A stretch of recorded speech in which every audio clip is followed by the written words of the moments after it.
اس لیے آپ کی ہمدردیاں ہمیں نہیں چاہیے، نہ میرے یسوع کو۔ آپ کی ہمدردیاں آپ کو مبارک اور آپ تک کی رہے۔ کرائسٹ صلیب پر جان دینے کے لیے آیا ہے اور مرنے کے لیے آیا ہے، مصلوب ہونے کے لیے آیا ہے۔ یہ بائبل مقدس خدا کا الہام ہے، یہ لا تبدیل خدا کا کلام ہے، immutable, انچینجیبل، the word of God، خدا کا الہام۔ الہام کے معنی یہ ملہم لفظ سے نکلے ہے جس کا معنی سانس، the breath of God۔ الہام کے معنی ہے خدا کا سانس۔ اگر کلام خدا کا سانس ہے تو کلام، اگر سانس بدل جائے تو پھر خدا بھی بدل جائے، اگر خدا بدل جائے تو الہام بدل جائے، اگر الہام بدل جائے تو کلام بدل جائے، اگر کلام بدل جائے پھر انجیل بدل جائے۔ چونکہ خدا لا تبدیل ہے، الہام لا تبدیل ہے، اس کا کلام لا تبدیل ہے، عہد عتیق عہد جدید اناجیل اربع لا تبدیل ہے۔ لہذا خدا کا کلام نہ کبھی بدلے ہے، نہ اس کو کوئی بدل سکتا ہے۔ یوحنا عارف کا مکاشفہ اس کے 22 باب کی 18 میں لکھا ہے کہ نبوت کی اس کتاب میں نہ کچھ بڑھانا اور نہ کچھ اس میں سے نکالنا، جو نکالے گا اس پر آفتیں نازل ہوگی۔ اور امثال کی کتاب ہے، سلیمان بن داؤد نے امثال کی کتاب لکھی، 30ویں باب کی 5ویں 6 آیات میں اس نے فرمایا کہ خدا کا ہر ایک سخن پاک ہے اور خدا ان کی سپر ہے جو اس پر توکل کرتے ہیں۔ یہ بھی فرمایا تو اس کے کلام میں کچھ نہ بڑھانا۔ متی رسول کی بابت لکھے گئے اس بیان میں 25ویں باب میں خدا یسوع مسیح نے خود فرمایا آسمان اور زمین ٹل جائیں گے لیکن میرے منہ کی باتیں ہرگز نہ ٹلے گی، نہ بدلے گی، نہ چینج ہوگی۔ پھر زبور نمبر 119 اس کی 89 آیت میں لکھا گیا خدا کا کلام، زبور نمبر 119 89 آیت 89 ورس، خدا کا کلام ابد تک آسمان پر قائم ہے۔ خدا کا کلام ابد تک قائم ہے آسمانوں پر، اور کلام آسمانوں پر زمین پر نازل ہوا۔ ابتدا میں کلام تھا، کلام خدا کے ساتھ تھا، کلام خدا تھا اور کلام مجسم ہوا اور ہمارے درمیان رہا، اور جو مجسم کلام ہے اس کا نام یسوع ہے، اور یہ یسوع مسیح مصلوب ہے، صلیب پر اپنی جان دے دی۔ صلیب کن کو دی جاتی تھی؟ مجرموں کو، خونیوں کو، باغیوں کو، سرکشوں کو، لٹیروں کو، قاتلوں کو۔ صلیب جو لفظ ہے عربی زبان کا لفظ صلیب، اس کے فروزو لغات میں جو معنی دیے گئے ہیں کہ عیسائیوں کو لٹکانے والی جگہ صلیب کہتے ہیں۔ بڑا کمزور ہے علم فروز و لغات والے شخص، عیسائیوں کے لیے نہیں تھی صلیب، چاہے عیسائی ہو یا کسی اور قوم سے، جو بھی گوریلا ہے، سرکش ہے، باغی ہے، قاتل ہے، ظالم ہے، اس دور میں ان کو صلیبیں دی جاتی تھی۔ اینی باڈی، کوئی بھی۔ عربی میں اس لفظ کے معنی بیان کیے گئے، لیکن جو دار لفظ ہے عربی میں اس کے معنی ہے مقام، گھر یا جگہ، لیکن فارسی میں دار لفظ کے معنی ہے پھانسی کے لیے لٹکائے جانے والا مقام یا لکڑی جس پر پھانسی کے لیے لٹکایا جائے، اس کو دار فارسی لفظ ہے، عربی بھی ہے۔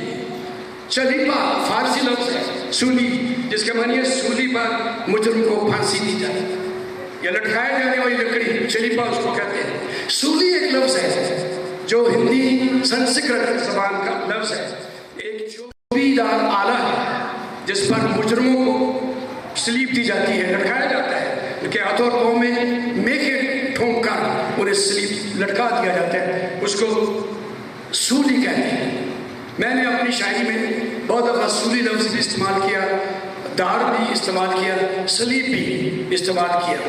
ایک میں نے شعر لکھا تھا، غزل لکھی، تیری باتوں میں ہم نے کیا دیکھا، تیری باتوں میں ہم نے کیا دیکھا، کبھی انسان کبھی خدا دیکھا، تیری باتوں میں ہم نے کیا دیکھا، کبھی انسان کبھی خدا دیکھا، ہر طرف سولیاں دیکھی، ہر طرف سولیاں، یہ لفظ میرے ذہن میں نہیں آ رہا، آ گیا، ہر طرف سولیاں کھڑی دیکھی، ہر طرف ناصری لکھا دیکھا، تیری باتوں میں ہم نے کیا دیکھا، کبھی انسان کبھی خدا دیکھا، کیسی تھی غمناک کہانی، درد میں ڈوبا قصہ تھا، جس کو سن کر باغ کا ہر پھول خون کے کے آنسو رویا تھا. سب کا ساتھی, سب کا پیارا آج صلیب پر تنہا تھا. گلی گلی اور کوچا کوچا اس نے سب کو ڈھونڈا تھا. سب کا ساتھی, سب کا پیارا آج صلیب پر تنہا تھا. یہ 2 غزلیں میں ابھی لکھی جون کے مہینے صلیب کے بارے میں. اتنا وقت نہیں ہے کہ میں آپ کو سناؤں. ابھی پنجابی کا بھی گیت لکھا میں نے ریسنٹلی, کل لکھا, بلکہ کرسمس کا 2 گیت لکھے. اب طرزیں بناؤں گا کل یا پرسوں کسی اور موقع پر. آپ کی خدمت میں بتانا چاہتا ہوں کہ میں نے یسوع کی چرنی کے پیدائش کے بہت گیت لکھے ہیں, لیکن سب سے زیادہ میں نے صلیب کو گیت. آپ کبھی آئیں گے لاہور, میرے پاس میں تشریف لائیے تو میرے ڈرائنگ روم میں یسوع کی صلیب کی تصویر, جس کے کانٹے اس کے سر پر ہیں. مجھے اس کی سولی سے پیار ہے, اس کے لبوں سے محبت ہے, اس کی خوشبو مجھے زندہ رکھتی ہے. یسوع کے خون کی خوشبو مجھے زندگی دیتی رہتی ہے, اور یسوع کے خون کی خوشبو آپ کو بھی زندہ رکھتی ہے. ان بیٹیوں کو, ان بہنوں کو, نوجوانوں, بزرگوں کو, بلکہ پوری مسیحی قوم کو یسوع کے خون کی خوشبو زندہ رکھتی ہے. ہیلیلویا. اس لیے ہم مسیح مصلوب کے لیے در حقیقت یسوع مسیح کی مصلوبیت کفارہ ہے, کفارہ ہے. ڈاکٹر بلی گرام لکھتے ہیں کہ ایک دفعہ میں منادی کے لیے گیا اور میں نے بڑی طاقتور زوردار منادی کی اور صلیب کا ذکر نہیں کیا. تو جب میں نے آلٹر کال دی کہ لوگ توبہ کے لیے کون آتے ہیں, کوئی بھی نہیں آیا, تو میں بڑا بے چین مایوس ہو گیا. میں اپنے ہوٹل میں جب واپس گیا تو میں نے دروازہ بند کر دیا اور گھٹنے ٹیک کے رونے لگا. خداوند آج کسی نے توبہ نہیں کی, آج کوئی آگے آئے نہیں دعا کی. یہ کیا ہوا؟ کیا میری منادی غلط تھی؟ کیا اس میں کچھ کمزوریاں تھیں, کچھ پوائنٹ بڑے ویک تھے, کیا ہوا؟ تو آواز آئی, بلی گرام لکھتے ہیں مجھے آواز آئی, تو نے آج یسوع کی صلیب کا ذکر نہیں کیا. جس مضمون میں صلیب نہیں ہوگی وہ مضمون بیکار ہوگا. میں آپ کی خدمت میں بہت تیزی سے چند باتیں کہنا چاہتا ہوں, آپ سنیں گے غور سے.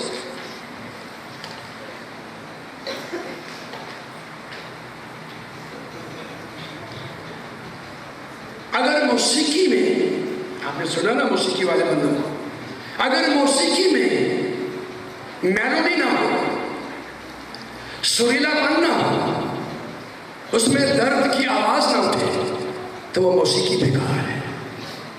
آپ سنیں گے, دل تھام کے سنیں. اگر پھول میں سے خوشبو نکل جائے اور خوشبو اس میں نہ ہو تو وہ پھول بیکار ہے. اگر حساب کی کتاب میں سے, میتھمیٹکس میں سے اعداد و شمار کو, نمبرنگ کو نکال دے, وہ حساب ہی بیکار ہے. اگر کسی بدن میں سے سانس نکال دے, وہ بدن مر گیا ہے. اگر کرسچینٹی میں سے صلیب نکال دے, کرسچینٹی مر جائے گی. کرسچینٹی زندہ ہے کیونکہ صلیب زندہ ہے, کیونکہ یسوع مصلوب ہے. اگر ہسٹری میں سے, پوری تاریخ میں سے فگرز اینڈ فیکٹس نکال دے, صداقتوں کو نکال دے, سچائیوں کو نکال دے, حقائق کو نکال دے, تو ساری ہسٹری مر جاتی ہے. مواد الطبیعات یا الہیات میں سے اگر آپ عقل, شعور, ذہانت اور ذہنی صلاحیتوں کو نکالتے ہیں تو سب کچھ بیکار ہو جاتا ہے.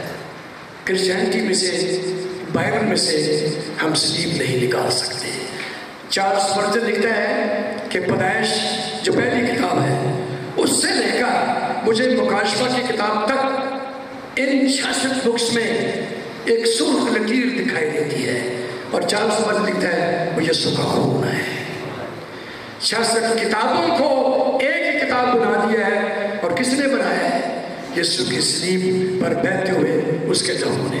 ان باتوں کو ہم یاد رکھ سکتے ہیں. آپ کی خدمت میں بہت جلدی بیان کروں گا. کفارہ, یسوع کی مصلوبیت یا اس کا صلیب پر جان دینا کفارہ ہی ہے. کفارہ کیا ہے؟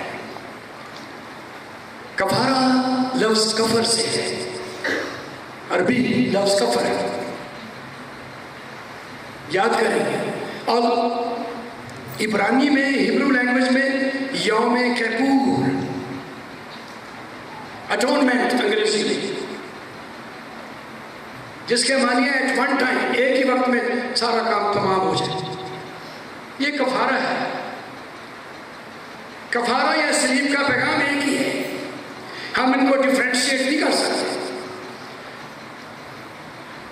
اور کفارے کے حوالے سے جو نبوتیں ہیں، پروفیسیز یا جو تشریحات ہیں یا پیشین گوئیاں ہیں یا علامتیں ہیں یا نشانات ہیں، وہ ہم اہل عتیق میں سے دیکھیں گے. اولڈ ٹیسٹامنٹ بہت جلدی سے آدم اور حوا نے، آپ مجھے جواب دیں گے، جب گناہ سے سرزد ہوا تو کیا لکھا ہے؟ ان دونوں کی آنکھیں کھل گئی اور وہ دونوں ننگے تھے. تو انہوں نے اپنے ننگے پن کو ڈھانپنے کے لیے کیا کیا تھا؟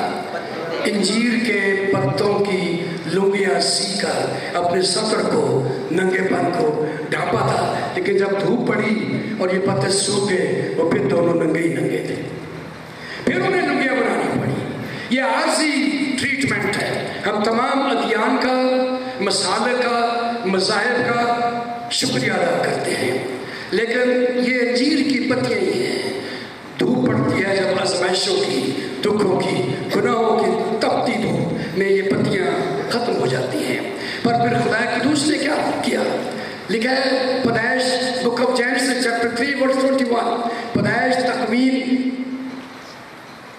کیتھولک بائبل میں تکوین لفظ ہے، ایک ہی معنی ہے، گھبرانے کی ضرورت نہیں ہے. پیدائش یا تکوین 3 باب 21 میں ہے. وہ لکھا ہے تب خدا نے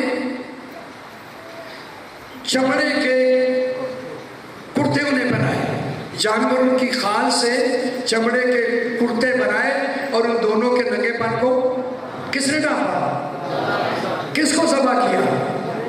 کس کو؟ جانور کو، ایک برے کو ذبح کر کے اس کی کھال سے، اس کے چمڑے سے 2 کرتے بنائے اور آدم کو بھی ڈھانپ دیا اور حوا کو بھی ڈھانپ دیا. پرماننٹ ٹریٹمنٹ یہ کس نے کیا ہے؟ خدا قدوس نے، خدا محبت نے، خدا ذوالجلال نے، خدا رحیم و کریم نے، رب العالمین نے. اس نے رحم کر کے، کرم کر کے ان دونوں کے ننگے پن کو خود ڈھانپا ہے، لیکن جانور کو ذبح کر کے. آپ یاد کریں گے کہ ابراہم اپنے بیٹے کو قربان کرنے کے لیے جانے لگا. تو ابراہم جب صبح سویرے اٹھے، اس نے اپنے بیٹے کو اٹھایا اسحاق کو کہ چلو ہم نے جانا ہے سجدہ کرنے کی، عبادت کے لیے. بہت صبح سویرے نکلے دونوں باپ اور بیٹا. ابراہم کے ہاتھ میں چھری تھی اور آگ تھی، اور لکڑیاں کس نے اٹھا رکھی تھی؟ کس کو یاد ہے؟ لکڑیاں کس نے اٹھائی تھی؟ اسحاق نے.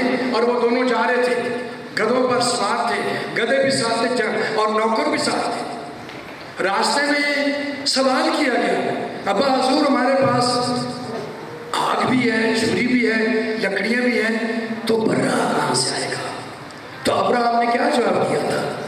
اس بزرگ نبی نے کیا جواب دیا تھا؟ خدا خود سوختنی لفظ الفاظ ہیں، سوختنی قربانی کے لیے. یہ پیدائش 22واں باب 7ویں اور 8ویں دونوں آیات میں لکھا ہے کہ خدا خود سوختنی قربانی کے لیے ایک برا مہیا کرے گا. تو کس نے برا مہیا کیا تھا؟ خود خدا نے. جان دا بیپٹسٹ، یوحنا اصطباغی نے، بپتسمہ دینے والے نے یسوع مسیح کو اپنی طرف آتے دیکھ کر کہا، دیکھو یہ خدا کا برا جو جہان کا گناہ اٹھا دیا جاتا ہے. جہان کے نہیں، جہان کا گناہ اٹھا دیا جاتا ہے. The nature of sun. جب یونانی ترجمہ پڑھتے تو مالک ہے دا نیچر آف سن، گناہ کی فطرت اٹھا لیا جاتا ہے. کیونکہ آدمی جس کے اندر گناہ کی جبلت ہے، گناہ کی فطرت ہے، گناہ کی نیچر ہے، وہ گناہ پر غالب آ نہیں سکتا، اپنے آپ کو گناہ سے روک نہیں سکتا. کسی مشنری کی بحث اپنے خنسامے سے ہو گئی، بہت سال پرانی بات ہے، شاید 100 سال سے بھی زیادہ.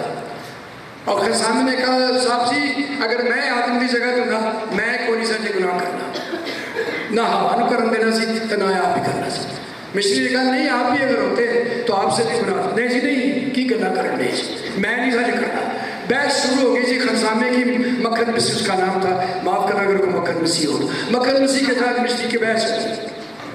بحث یہ تھی کہ انسان گنہگار ہے، انسان کے اندر گناہ کی فطرت ہے، اس کی جبلت، اس کی نیچر، اس کی سوچ، اس کی طبیعت میں گناہ، اس کے سبھاؤ میں، مزاج میں گناہ چھپا، اور وہ مجبور ہے گناہ کرنے کے لیے. اس کا فیصلہ کمزور ہوتا ہے، اس کا کانشیس، اس کا ضمیر اس کا ساتھ نہیں دیتا، اور وہ گناہ پولس نے کہا تھا نا کہ جس نیکی کا میں ارادہ کرتا ہوں وہ تو مجھ سے ہوتی نہیں، اور جس بدی کا میں ارادہ نہیں کرتا وہ مجھ سے ہو جاتی ہے۔ پس اس کا کرنے والا میں نہ رہا بلکہ گناہ ہے جو مجھ میں، بس انسان کے اندر تو گناہ بس ہے۔ مسٹری اس کو سمجھاتے رہے، مکھن مسیح نہیں سمجھی جی۔ ایک دن مسٹری نے کچھ وقفہ رکھ کے نا چند دنوں کا ایک ٹوکری لی، اس ٹوکری میں چوہیا، چھوٹی سی چوہیا بند کر دی اور اس کو ڈائننگ ٹیبل پہ سجا دیا۔ کہنے لگا مکھن مسیح اس کو نہیں آپ نے ہاتھ لگانا، کہنے جی نہیں، اس نے کہا اس میں کوئی خاص چیز ہے آپ اس کو کبھی نہ پڑھو، کہنے جی نہیں میرا دماغ خراب ہے، کو ہاتھ نہیں لگا۔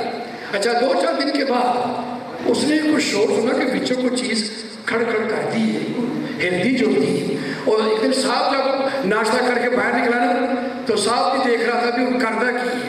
اب مکھن نے کیا کہ جی پٹاری کھولی دے چوئی جڑی سے کڑا پکا کے باہر مکھن ڈنڈا لائے کو مگر کدی اس کورج شور میں مسٹری صاحب اندر آ گیا، کیا ہوا مکھن کیا ہو گیا؟ کہنے لگے جو چوئی اٹھی سی بند کی سی انہیں مصیبت پائی اور قابو نہیں آئی۔ تو اس نے کہا نہیں وہ چوہیا ضروری نہیں ہے، میں تجھے سکھانا چاہتا ہوں کہ آدمی گناہ کرتا ہی کرتا ہے، جس چیز سے اس کو منع کرے وہ ضرور کرے گا۔ اس لیے تو یاد کر کہ انسان گنہگار ہے، سب نے گناہ کیا، سب خدا کے جلال سے محروم ہیں۔ لہذا اس لیے رومیو کے خط میں پولس نے کہا کوئی راستہ باز ایک بھی نہیں۔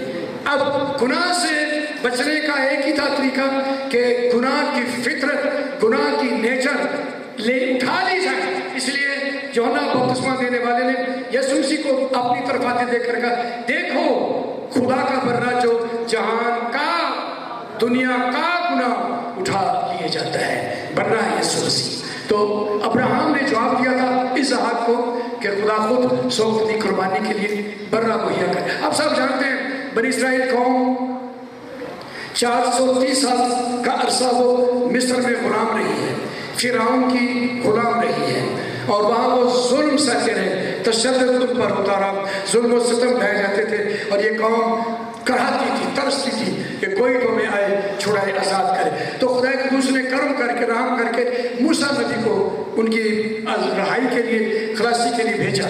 موسیٰ گیا، اس کا بڑا بھائی ہارون اس کے ساتھ تھا، مریم مدری تھی۔ انہوں نے اعلان کر دیا کہ بنی اسرائیل قوم اب یہاں نہیں رہے گی، ہم نکلیں گے، ہم پہاڑ پر جا کر خدا کی عبادت کریں گے۔ تو پھر خدا کا کلام بتاتا ہے خروج کی کتاب میں پہلے باب میں، دوسرے باب میں، تیسرے باب، یہ تینوں اب آپ پڑھ لیجئے کبھی موقع ملے آپ کو، یہ کہانی، یہ داستان آپ کو مل جائے گی۔ تو اس وقت خدا کا کلام لکھتا ہے کہ موسیٰ نے 10 آفتیں اس کے دور میں آئی ہیں، کیونکہ 10 دیوتا تھے مصر کے، ہر دیوتا کے برخلاف خدا نے آفت نازل کی ہے۔ مصری 10 دیوتوں کو پوجتے تھے۔ آخری جو آئی تھی آفت وہ پیلوٹوں کا مر جانا تھا، کیونکہ وہ موت کے دیوتا کی بھی پوجا کرتے تھے اور کہتے تھے ہمارے پیلوٹے اگر زندہ ہیں تو اس دیوتا کی وجہ سے the god of death، چھوٹی جی کے ساتھ، کہ موت کا جو دیوتا ہے اس کی وجہ سے ہماری نسلیں، ہمارے پلوٹے زندہ ہیں۔ تو اس کو بھی شکست دینا بہت ضروری تھا، اور وہ آخری آفت تھی، تب بنی اسرائیل قوم کو باہر نکلنا، ان کا خروج ضروری تھا، ایگزٹ ہونا ضروری تھا۔ اب خدا کے کلام میں لکھا ہے کہ آخری جو آفت نازل ہوئی کہ میں مصر کے تمام پلوٹے مار دوں گا، یہاں تک کہ فرعون کا پلوٹا بھی مر جائے گا، جانوروں کے پلوٹے بھی مر جائیں گے، لیکن اسرائیل کا کوئی پلوٹا نہیں مرے گا۔ اس کے بچنے کا راستہ کیا بتایا، میتھڈ کیا بتایا، طریقہ کیا بتایا گیا؟ موسیٰ نبی نے کہا ایک یکسالہ برا لو، نر برا لو، اس کو ذبح کرو اور اس کے خون کو اپنے دروازوں کی چوکھٹوں پر لگاؤ۔ ان کے گھر اتنے بڑے محل نہیں تھے، سادہ سادہ گھر ہوں گے، سادہ سی اینٹیں یا پتھروں کے گھر ہوں گے، اور ان کے لکڑی کے چوکھٹیں بنی تھی، ان پر انہوں نے برے کے خون کو لگا دیا۔ اور رات کو جب موت کا فرشتہ آیا تو خدا کے کلام میں لکھا ہے کہ موت کے فرشتے نے سب پلوٹوں کو مارا ہے، جانوروں کے پلوٹوں کو مارا ہے، لیکن اسرائیل قوم کا ایک پلوٹا بھی نہیں مارا گیا۔ برے کے خون کے وسیلے موت کا فرشتہ ان سے دور رہا۔ اگر بروں کا خون موت سے لوگوں کو بچا سکتا ہے تو یسوع کا خون، خدا کے بیٹے سے پاک کرتا ہے۔ پہلا یوحنا کا خط ہے، اس کے پہلے باب کے 7ویں آیت میں لکھا ہے کہ خدا کا کلام ہمیں بتاتا ہے اور اس کے بیٹے یسوع کا خون ہمیں تمام گناہوں سے پاک کرتا ہے، تمام گناہوں سے، جتنے بھی ہم سے گناہ ہوئے یا ہو جاتے ہیں وہ پاک کرتا رہتا ہے۔ خدا کا کلام میں یہ بات قلم بند کی گئی ہے۔ اب ایک اور بات، عزازیل کے بارے بہت لوگ سوال کرتے ہیں یہ کیا چیز ہے؟ سردار قائم سال میں ایک بار 2 بکرے لیتا تھا، ایک بکرے کو ذبح کر کے اس کا خون پاک ترین مقام میں چھڑکتا تھا سال میں ایک بار، اور ساری امت اور قوم کا کفارہ دیتا، اور دوسرے بکرے پر اپنے ہاتھ رکھتا تھا، امت کے گناہ، اپنے گناہ اس پر لاد کے اس بکرے کو بیابان میں چھوڑ دیتا تھا۔ عزازیل کے طور پر، عزازیل کے معنی میں نے بڑی ڈکشنری دیکھی، تلاش کی، جب امریکہ میں بھی پڑھنے گیا جس کی تلاش میں نے کی کہ عزازیل کے لفظی معنی چھوڑ دیا جانا۔ تو خداوند یسوع مسیح نے بھی جب گناہ اس پر لادے گئے تو کرائسٹ نے صلیب پر فرمایا تھا، اے میرے خداوند، اے میرے خدا، تو نے مجھے کیوں چھوڑا؟ عزازیل جو گناہ لے گیا تھا اٹھا کر، دور لے گیا تھا، یسوع مسیح ہمارے گناہ بھی اٹھا کر صلیب پر مصلوب ہوا ہے۔ یہ اعمال 16ویں باب میں یہ بات قلم بند ہے۔ اب میں آپ کی خدمت میں کوڑی کی مثال دینا چاہتا ہوں۔ جب کوڑی شفا پا جاتا تھا، یہ احبار کی کتاب، موسیٰ کی توریت کی کتاب کی جو تیسری کتاب ہے، پیدائش اور خروج اور پھر احبار جو تیسری کتاب ہے کتب میں سے، اس میں بیان کیا گیا 13ویں باب میں 14ویں باب میں کوڑی کی شفا کے بارے۔ کوڑی کے بارے پہلے تو موسیٰ کہتا ہے کہ وہ اپنے ہونٹ چھپا کے رکھے، اپنے کپڑے پھاڑ کے رکھے، اپنی بات بکھیر لے اور چلاتا رہے، ہر وقت ہر لمحہ شور مچاتا رہے، ناپاک ناپاک ناپاک۔ یہ کوڑی کے بارے 13ویں باب میں بیان کیا گیا۔ اس کے بعد 14ویں باب میں اس نے کہا جب کوڑی کو شفا مل جائے تو وہ چلتے ہوئے پانی کے قریب جا کر کھڑا اور ایک برتن بھی لے، زوفا لے اور پھر دیودار کی لکڑی لے اور سرخ کپڑا لے اور 2 زندہ پرندے لے اور چلتے ہوئے پانی کے قریب کھڑا ہو، برتن لے کر پہلے ایک پرندے کو اوپر ذبح کرے نیچے والے پرندے پر، اور جو نیچے زندہ پرندہ ہے اس پر اوپر والے پرندے کا خون آ جائے تو اوپر والا پرندہ مر گیا، یہ یسوع کی موت کی طرف اشارہ۔ پھر جو نیچے زندہ ہے جس پر خون گرا اس کو فضا میں چھوڑ دے، یہ یسوع مسیح کے زندہ ہونے کی پیش نشانی ہے۔ جو اوپر والا پرندہ ذبح ہوا یسوع کی موت کی طرف اشارہ ہے، اور جو دوسرا پرندہ فضا میں چھوڑا گیا وہ یسوع کے مردوں میں سے جی اٹھنے کی پیش نشانی ہے۔ لہذا آبار 13واں باب 14واں باب یسوع مسیح کی مصلوبیت کا ذکر کرتا ہے۔ آپ کی خدمت میں ایک اور بات میں یہ بیان کرنا چاہوں گا، چاروں انجیلوں میں یسوع مسیح کی مصلوبیت کا ذکر ہوا ہے۔ سنیں گے غور سے، خدا کا کلام ہمیں بتاتا ہے کہ سوائے فلمون کے خط کے اور دوسرا یوحنا اور تیسرا یوحنا ان میں مصلوبیت کا ذکر نہیں ہے، باقی تمام نئے عہد نامہ کے تمام کتب میں یسوع کی صلیب کا، اس کے خون کا ذکر ہوا ہے۔ متی رسول کی انجیل میں 141 حوالے ہیں یسوع مسیح کے کفارے کے، مصلوب ہونے کے، جان لینے کے، خون والے۔ 141 ریفرنس دیے گئے ہیں، حوالہ دیے گئے۔ مرکز کی انجیل میں 116 دفعہ یسوع مسیح کے صلیب کے حوالے دیے گئے ہیں۔ لوکا رسول کی انجیل کے 2 طویل ابواب ہیں، بہت طویل ابواب، دونوں ابواب میں لوکا رسول کی جو انجیل ہے اس میں 2 چیپٹرز ہیں، ان میں یسوع کی صلیب کا ذکر ہوا ہے۔ پھر میں آپ کی خدمت میں یہ بیان کرنا چاہتا ہوں، پولس نے اور پطرس رسول نے دونوں نے بہت وسیع انداز میں یسوع کی صلیب کا ذکر کیا ہے۔ ایک بہت بڑے عظیم خادم نے ڈاکٹر ہاورڈ کیلی، انہوں نے بیان کیا جب یسوع نے اپنی خدمت کا آغاز کیا تھا، صلیب ہی سے شروع کیا تھا۔ جب خدمت مکمل ہوئی تو صلیب پر اس نے صلیب پر ہی کہا تھا تمام ہوا۔ وہ لکھتے ہیں لوکا 2 باب 49 آیت، اور پھر یوحنا کی معرفت انجیل ہے اس کا 19واں باب اس کے 30۔ انجیل مقدس کی یہ بات سنیں، لوکا 2 باب 49 آیت، وہاں کرائسٹ نے کہا کہ تم مجھے کیوں ڈھونڈتے ہو؟ کیا تم کو معلوم نہ تھا کہ مجھے اپنے باپ کے ہاں ہونا ضرور ہے. یہ لوکا کی معرفت انجیل مقدس 2 باب 49 ہے. یعنی مجھے باپ کا کام جو منصوبہ ہے اس کو پورا کرنا ہے، اور وہ سلیب تھی. پھر کرائسٹ نے سلیب پر کہا تھا. یوحنا کی معرفت لکھی کی انجیل 19 باب کی 30 آیت لکھا ہے، تب جب یسوع نے وہ سرکہ پیا تو کہا تمام ہوا، اور سر چکا کر اپنی جان دے دی. کرائسٹ کا خدمت کا آغاز ہی سلیب کا اعلان تھا، اور جب وہ کلوری پر تھا تو کفارہ دیا گیا، جان قربان کر دی گئی. تو اس سے پہلے فرمایا تمام ہوا، اٹ از فنشڈ. جو نجات کا کام ہے وہ پورا ہو گیا. آج سے 1978 میں ہمارے ملک کے وزیر اعظم ذوالفقار علی بھٹو کو جب پھانسی دیے جانے والی تھی تو اس نے تارا مسیح سے کہا تھا، تارا مسیح finish it, finish it, finish it. میں نے خود تارا مسیح سے مل کے پوچھا تھا کیا کہا تھا وزیر اعظم صاحب نے. یوسف صاحب اور میں دونوں تھے، ہم بس اسٹاپ پر کھڑے تھے، تارا مسیح چلا رہا تھا. تو ہم نے مجھے نہیں اس کا پتا تھا، یوسف صاحب وہ جانتے تھے. کہہ رہے تارا مسیح، ہم نے اس سے ہاتھ ملایا. تو میں نے اس کو پوچھا تارا مسیح آپ بتائیں گے کہ جب پھانسی ہونے لگی تھی تو ہمارے وزیر اعظم نے کیا فرمایا تھا.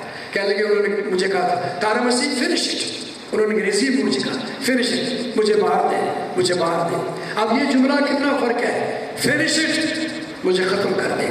تو کرائسٹ کی پر کہتے ہیں اٹ از فنشڈ، تمام ہوا.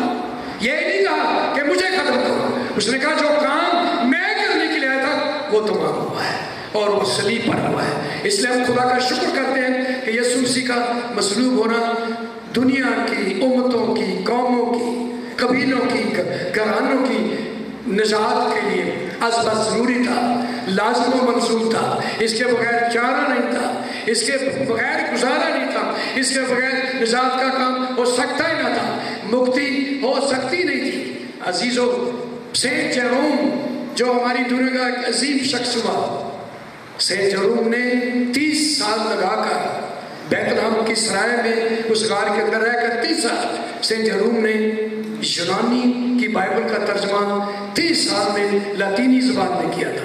اور سینٹ جیروم لکھتا ہے خداوند یسوع مسیح کی صلیب کا سایہ دنیا میں پھیلا ہوا ہے اتنی دور تک کہ ساری امتوں اور قوموں کے گناہ بھی اس صلیب کے سائے میں چھپ جاتے ہیں. ہیلیلویا.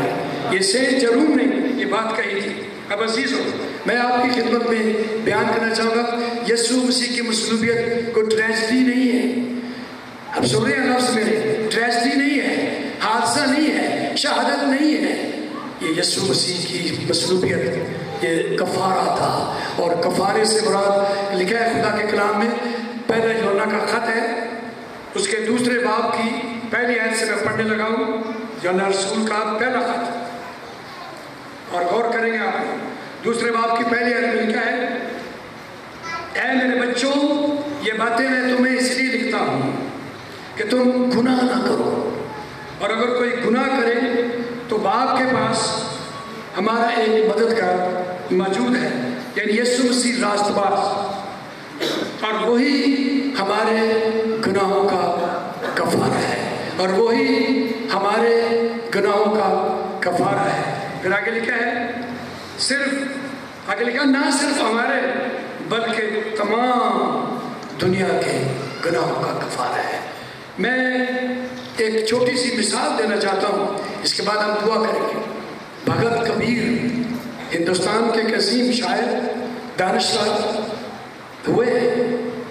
میرے پاس ان کی کتابیں ہیں، پر ایک دن میں ان کی بائیوگرافی پڑھ رہا تھا، سوانی عمری بھگت کبیر کی. ان کے اشعار، شعر و شاعری بڑی زبردست دانشمندانہ باتیں. بھگت کبیر لکھتا ہے کہ ایک دن میں جمنا کے کنارے تھا، دریائے جمنا کے کنارے. تو وہاں ایک پنڈت صاحب تھے ہندو، اور وہ سینکڑوں لوگوں کو لیکچر دے رہے تھے. اور لیکچر میں کہہ رہے تھے کہ جمنا کا پانی اتنا مقدس ہے، ایسا پوتر ہے کہ اس کو پینے سے ہمارے اندر کے گناہ پاک ہوتے ہیں، اس سے اشنان کرنے سے ہم پاک صاف ہو جاتے ہیں، ہمارے گناہ پاک صاف ہو جاتے ہیں. وہ لیکچر دے رہے تھے اور بڑے تنہا، بڑی قوت، طاقت کے ساتھ، بڑے زور کے ساتھ، بڑے رسوخ کے ساتھ وہ یہ لیکچر دے رہے تھے. تو تھوڑی دیر کے بعد انہیں پیاس لگی، کہنے لگے مجھے جلدی سے پانی پلائیں.